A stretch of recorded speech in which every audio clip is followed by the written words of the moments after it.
जो माणूस गर्लफ्रेंड सोबत म्हणजे ती त्याच्यापेक्षा वयाने लहान आहे, त्याची मैत्रीण आहे, तो तिच्यासोबत कम्फर्टेबल आहे, त्या दोघांची मित्रता म्हणजे एकमेकांचे व्हायब्रेशन मॅच झालेले आहेत, अशा मुलीसोबत जो व्यवस्थित संभोग करू शकला नाही, म्हणजे हा काय खूप मोठा प्रॉब्लेम नाही बरं का, हे एवढं लक्षात ठेवा.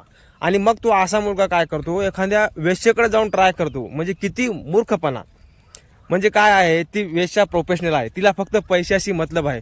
तुझं 10 सेकंदात डिस्चार्ज हो की 10 मिनिटात हो, तिला तिचे इच्छित पैसे मिळणारच आहेत. त्यामुळे ती असा प्रयत्न करते की तू 1 मिनिटाच्या आत आऊट व्हावं आणि बाहेर जावं.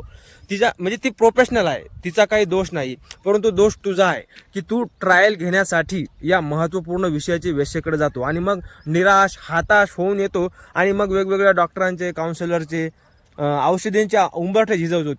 त्यामुळे माझं मत असं आहे, जर सगळं काही व्यवस्थित असेल, इरेक्शन येत असेल, तुम्ही मास्टरबेट 1-2दा केलेले आहे, तुम्हाला व्यवस्थित डिस्चार्ज जरी होत असेल आणि एखाद्या मुलीकडे बघून जर तुम्हाला इरेक्शन येत असेल तर नो प्रॉब्लेम, तुमच्यामध्ये काहीही समस्या नाही आहे. तुम्ही स्वतःवरती संशय घेऊन कोण्याही वेश्येकडे जाऊ नका किंवा फक्त ट्रायल घ्यायचं म्हणून एखाद्या गर्लफ्रेंडला पटवण्यात वेळ टाइमपास करू नका.